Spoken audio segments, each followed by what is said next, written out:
খুব বৃষ্টি হচ্ছে আজ। রুমে বসে আছে আদি, অনু, কারান, কৃতিক, কৃতিকা, রাহুল। এরা আসলে ছজনই কলেজে পড়ে, থার্ড ইয়ার। আজ এসেছে রাহুলের বাড়িতে। অনু বলল, ধুর, ভালো লাগছে না। কৃতিকা বলল, তাহলে যা, আদির সাথে ঘুরে আয়। কারান বলল, হ্যাঁ চ, আমিও যাব। কৃতিক বলল, তুই আবার ওদের মাঝখানে গিয়ে কি করবি?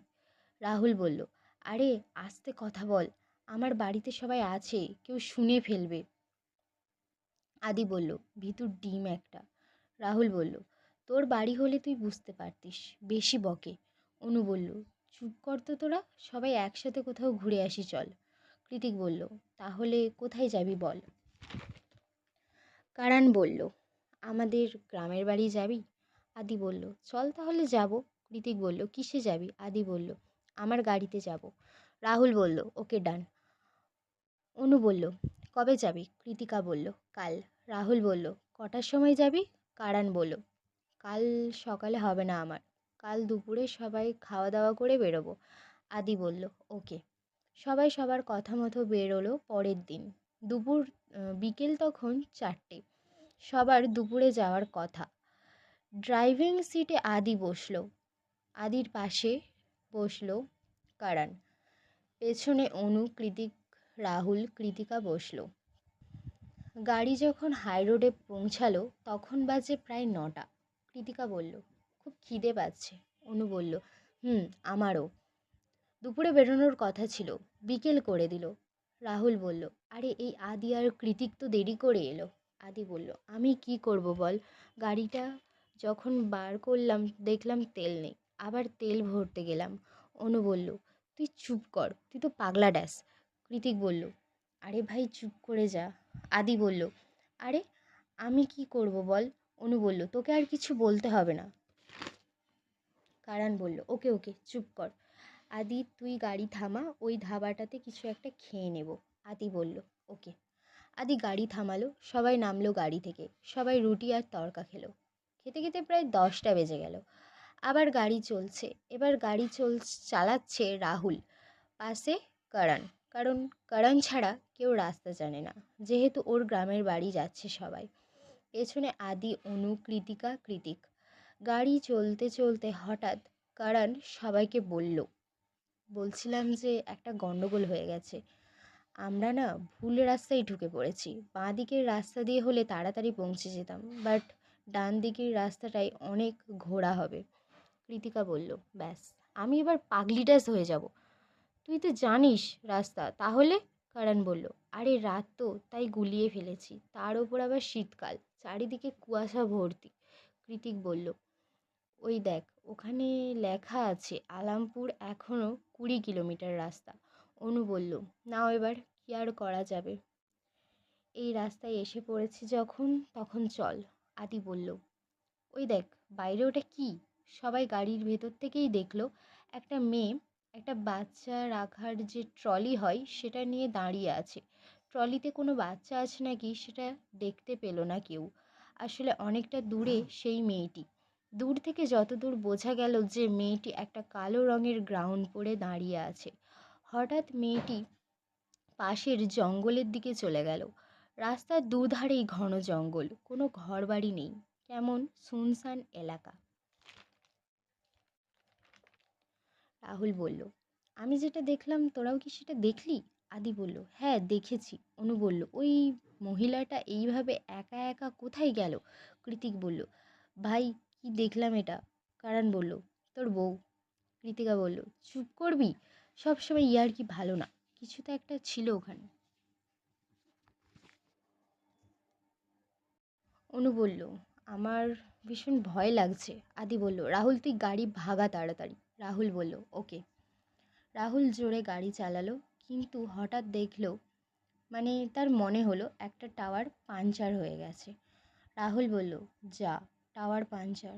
কারণ বলল, কি? কৃতিকা বলল, যেখানে বাঘের ভয় সেখানেই সন্ধে হয়। কারণ বলল, ভিতর ডিমগুলো সব, নিচে নাম আর টাওয়ারটা চেঞ্জ কর। সবাই নাম। অনু, আদি, কৃতিকা, রাহুল চারিদিকটা ঘুরে দেখল। কারণ আর কৃতিক টাওয়ার চেঞ্জ করবে।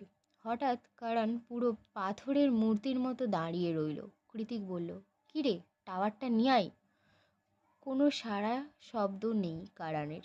এদিকে কৃতিককে চেঁচাতে দেখে সবাই এদিকে এলো। আদি বলল, কিরে কি হলো? কৃতিক বলল, আরে দেখ না, এই কারানটা কখন থেকে ডাকছি, সাড়াই দিচ্ছে না।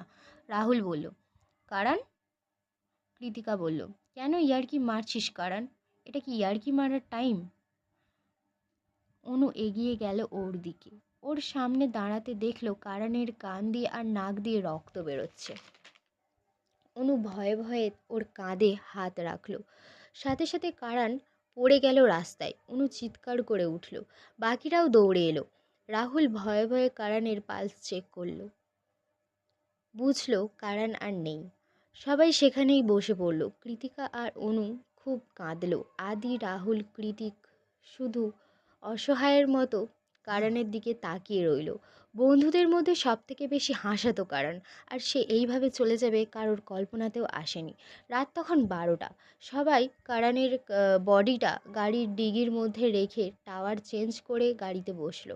ড্রাইভিং সিটে কৃতিক, পাশে রাহুল, পেছনে আদি, অনু, কৃতিকা। সবার মন খারাপ। রাহুল বলল, কিভাবে হলো বলতো এসব? কৃতিকা বলল, কিছুই বুঝতে পারছি না। আদি বলল, কারণ এইভাবে চলে যাবে আমি সত্যিই ভাবিনি।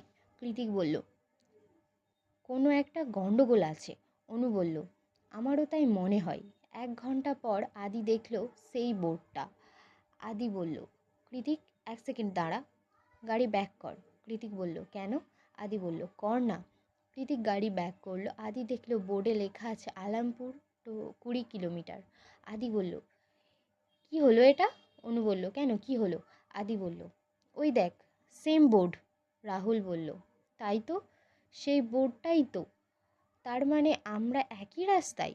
কৃতিকা বলল, বাট একই রাস্তায় এলাম কিভাবে? রাহুল বলল, নিচে নেমে দেখলে হয়। কৃতিকা বলল, নিচে নামাটা কি ঠিক হবে? আদি বলল, নেমে দেখি না, কিছু হবে না। সবাই নিচে নামলো। দেখলো বোর্ডে সেম লেখাই দেখতে পেল। কি হচ্ছে কেউ বুঝতে পারছে না। হঠাৎ অনু পাশে তাকিয়ে দেখলো কৃতিকা নেই। অনু চিৎকার করে বলল, আদি, রাহুল, কৃতিক, তাড়াতাড়ি আয়। ওরা তিনজনই পেছনে ঘুরল। আদি বলল, কি হয়েছে? তুই ঠিক আছিস তো? অনু বলল, কৃতিকা কোথায় গেল? ও তো এখানেই ছিল। রাহুল বলল, হ্যাঁ, ও তো তোর পাশেই ছিল। কৃতিক বলল, ওই দিকে দেখ, ওই তো কৃতিকা। সবাই কৃতিকের ইশারার দিকে তাকালো। দেখলো কৃতিকা জঙ্গলের দিকে চলে যাচ্ছে। অনু বলল, কৃতিকা, এই কৃতিকা। রাহুল বলল, কি রে, কোথায় যাচ্ছিস ওদিকে? এদিকে আয়। আদি বলল, ওদিকে যাস না। কৃতিক বলল, আরে তুই জঙ্গলের দিকে কোথায় যাচ্ছিস? সবাই গেল কৃতিকার পেছন পেছন। জঙ্গলে ফোনের আলো অন করলো। একদিকে গেল আদি আর অনু, আর একদিকে গেল রাহুল আর কৃতিক। সবাই খুঁজতে লাগলো কৃতিকাকে, বাট কেউ পেল না। এবার চারজনে একসাথে খুঁজলো। কিছুটা দূরে দেখলো সেই মহিলাটাকে। সে তার বাচ্চার ট্রলি ধরে দাঁড়িয়ে আছে। দেখলো মহিলাটি জঙ্গলের আরও গভীরে চলে গেল। সবাই ভাবলো এখানে থাকা ঠিক হবে না, আর এই জঙ্গলে নেটওয়ার্কেরও সমস্যা। তাই ওরা ভাবলো রাস্তায় গিয়ে পুলিশে কল দেবে কৃতিকাকে খোঁজার জন্য। সবাই ফিরে এলো রাস্তায়। কল করতে যাবে, দেখলো এখনও নেটওয়ার্ক নেই। তারা গাড়ির সামনে গিয়ে যা দেখলো পুরো অবাক হয়ে গেল। আদি বলল, কৃতিকা এখানে কিভাবে এলো? কৃতিকারও সেম অবস্থা, কান আর নাক দিয়ে রক্ত বেরিয়ে গেছে। গাড়ির পাশে পড়ে আছে কৃতিকার বডি। অনু চিৎকার করে কাঁদলো। বলতে গেলে ওরা চারজনেই কাঁদলো। দুই বন্ধুকে হারিয়ে ওদের কারোরই মন ভালো নেই। ওরা বুঝতে পারলো যে নিশ্চয়ই ওই মহিলাটার সাথে এদের মৃত্যুর কোনো কানেকশন আছে। আর মহিলাটাকেও স্বাভাবিক মনে হচ্ছে না। রাহুল বলল, এটা কি হচ্ছে বলতো? কৃতিক বলল, কিছুই বুঝতে পারছি না। আদি বলল, আমি একটু একটু বুঝতে পারছি। অনু বলল, আমার মনে হচ্ছে আমাদের গাড়ি ঘোরানো উচিত, কেননা আবার তো সেই একই জায়গায় চলে আসছি, তাই বলছি গাড়ি ঘোরা। কৃতিক বলল, ওকে। তারা গাড়ি ঘোরালো। রাত তখন 2টো।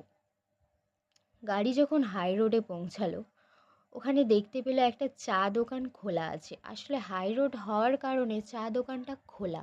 সবাই নামলো চা দোকানের সামনে। রাহুল জিজ্ঞেস করলো, বলছি দাদা, একটা কথা জিজ্ঞেস করব? দোকানদার বলল, বলো। রাহুল বলল, এই যে সামনের রাস্তাটা, ওই দিকের রাস্তাতে কি কিছু হয়েছে? দোকানদার বলল, কেন, তোমাদের সাথে কি কিছু হয়েছে? রাহুল সব বলল দোকানদারকে। সব শুনে দোকানদার বলল, জোর বাঁচান, বেঁচে গেছো তোমরা। না হলে ওই রাস্তায় রাতে তো কেউ যায়ই না, দিনেও যেতে ভয় পায়। আজ থেকে প্রায় 2 বছর আগে এখানে একটা গাড়িতে করে একটা মহিলা আর তার বাচ্চা যাচ্ছিল। হঠাৎ ওই রাস্তায় অপর পাশ থেকে একটা গাড়ি আসে আর ধাক্কা মারে মহিলার গাড়িটিকে। সেই সেই থেকে যেই ওই রাস্তা দিয়ে যায় তাদের সবাইকে মেরে ফেলে ওই মহিলা। তোমরা যদি আবার দ্বিতীয়বারের মতো এগোতে ওই দিকে, তাহলে হয়তো আরও একজনকে মরতে হতো। আদি বলল, কেন যে মরতে এসেছিলাম, না এলেই ভালো হতো। অনু বলল, কারণ আর কৃতিকাকে শুধু মুধু মরতে হলো। কৃতিক বলল, চল ভাই ফিরে যাই। রাহুল বলল, চল। সবাই ফিরে গেল, গিয়ে কারণ আর কৃতিকার সৎকার করলো। তারপর ফিরে গেল যে যার বাড়িতে। সবারই দুই বন্ধুকে হারিয়ে মন খারাপ, বাট কিছু করার নেই, চাইলেই তো তারা আর ফিরে আসতে পারবে না।